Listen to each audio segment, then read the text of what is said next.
Apa Itu sih yang paling kasihan sih. pasti bilang settingan. Menurut kamu? Hai Beb, jumpa lagi di Bom Boom Channel.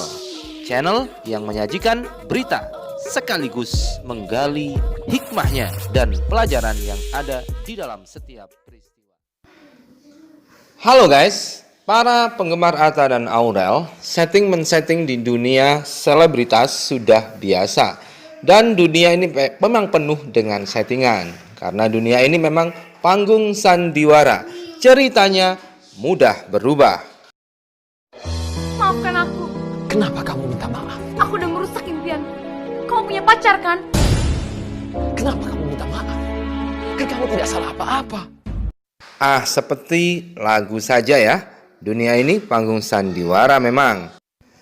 Termasuk juga acara pernikahan yang akan segera digelar oleh Atta dan Aurel ini memang belum jelas kapan digelar. Dan yang merangkai peristiwa-peristiwa sebelumnya dari pernikahan itu memang banyak sekali.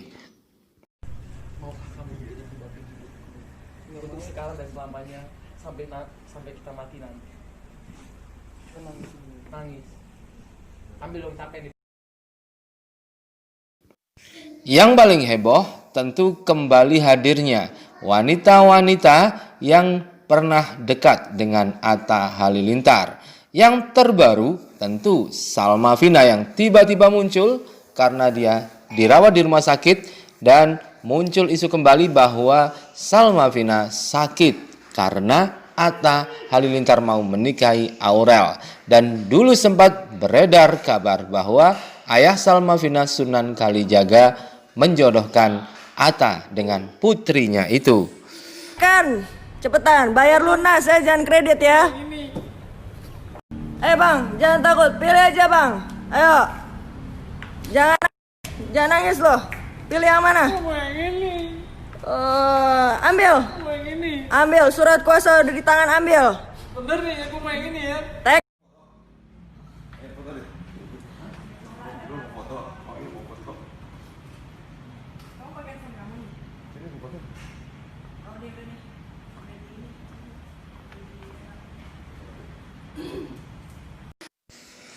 Namun apakah ini settingan atau tidak? Tentu tidak ada yang bisa menjawab. Dan lagi juga kisah tiba-tiba munculnya Nabila Aprilia yang berkasus dengan seorang wanita, kasus penganiayaan yang juga tiba-tiba dikaitkan dengan pernikahan Atta dan Aurel. Kabar burung mengatakan bahwa Nabila dibiayai oleh Atta karena pengacara yang dipakai Nabila adalah pengacara dari Atta Halilintar, yakni Sunan Kalijaga. Apakah itu juga settingan? Tentu kita semua yang bisa menilainya. Dan penilaian kami serahkan kepada Anda semua. Dibuka aja nggak apa-apa.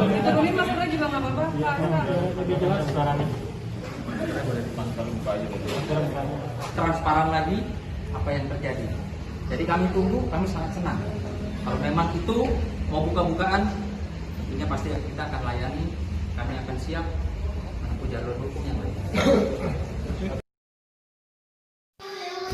Namun siapakah kira-kira yang men-setting tersebut? Ini juga tidak jelas karena semuanya bisa berniat untuk men-setting agar tetap populer di dunia media sosial ini. Rumus di media sosial bahwa selama itu ada berita, apalagi berita yang menghebohkan, maka nama orang tersebut akan terus populer karena akan terus diangkat oleh algoritma baik di Google maupun di YouTube atau di media sosial lainnya. Kaki aku kamu injek, itu kaki aku sakit. Oh sorry, maaf, gak sengaja. Jangan diinjek dong kaki aku. Aku nggak tahu. Kamu mah kebanyakan drama. Ih, kamu emang ada drama apaan sih? Jadi ini drama baru di WTV. Karena media sosial menggunakan mesin algoritma dan dengan algoritma itu setiap nama yang paling banyak muncul tentu akan terus diangkat dan terus muncul di media-media sosial. Akibatnya mereka akan populer.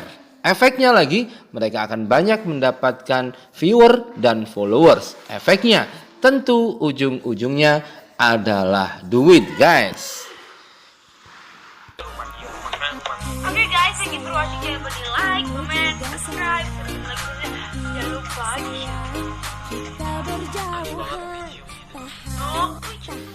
Jadi memang settingan ini memang sudah sangat lumrah di dunia selebritis. Dan tentu juga merupakan hal yang wajar-wajar saja. Karena dengan disetting seperti ini, netizen juga bakal mendapatkan cerita-cerita yang terus menarik. Drama-drama yang bikin baper, mengaduk-aduk emosi. Semuanya memang disetting. Namun yang tidak baik adalah ketika settingan itu berusaha menjatuhkan orang lain untuk popularitas diri sendiri. Tetapi biasanya juga bisa disetting bahwa ada orang yang dijatuhkan, ada orang yang diangkat atau dinaikkan. Korban juga bisa lebih terkenal daripada yang menjadi pelakunya. Jadi memang dunia media sosial ini semuanya serba mungkin dan semuanya serba bisa disetting. Kalau kita ke Maldives habis corona, kita belum menikah dong. Akad tuh, belum bikin resepsi. Itu namanya udah nikah juga tuh. Udah, berarti dua-duanya benar. Kompak, aku memang benar mau ke Maldives dan mau ke Italia, harus kedua-dua ini. Kompak kan? Iya benar. Yeah. Jadi siapa yang men-setting? Apakah itu settingan?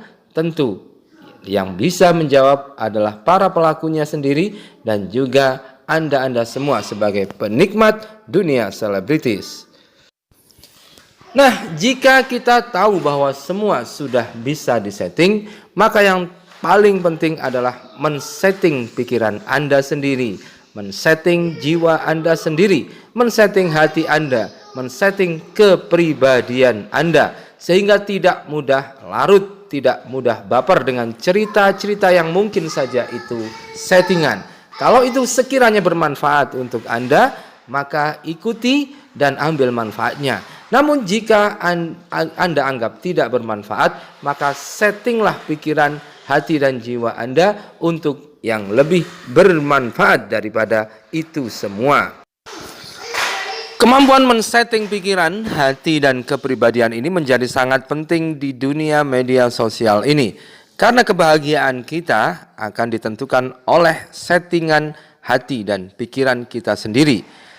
Jangan sampai pikiran dan hati kita disetting oleh orang lain, disetting oleh artis-artis yang kita gemari, disetting oleh peristiwa-peristiwa settingan yang berada di luar dari diri kita, yang selalu kita saksikan di media sosial maupun media televisi. Berita-berita, peristiwa-peristiwa itu sudah banyak yang disetting untuk kepentingan tertentu. Jika kita larut dalam settingan mereka, maka kita sendiri yang rugi. Kita manfaatkan settingan-settingan itu untuk kemanfaatan saja. Jangan sampai larut dan tidak bermanfaat buat diri kita. Karena itu penting sekali men-setting pikiran Anda, hati Anda saat melihat media sosial. Terutama yang berkaitan dengan konflik-konflik artis atau berita-berita percintaan soal artis. Banyak memang pelajaran yang bisa kita ambil dari mereka, dari kisah-kisah mereka, dari cara-cara mereka mengupload videonya, cara-cara mereka berdrama, cara-cara mereka berbagi kasih. Itu mungkin yang bisa kita ambil. Tetapi saat kita larut berada di dalamnya, terlibat dengan konflik itu, atau ikut-ikutan baper sampai nangis-nangis gak jelas, dan tentu saja emosi kita akan masuk ke dalamnya, sehingga energi kita akan berkurang dan kita tidak bisa hidup dengan bahagia. Selamat berbahagia, mudah-mudahan Anda yang mendengar video ini menjadi manusia-manusia yang berkepribadian baik dan berhak mendapat keberlimpahan dan berbahagia selalu sepanjang hidup. Terima kasih telah menyaksikan video kami. Sekali lagi, kami doakan Anda semua bahagia. Happy birthday, happy birthday, happy birthday.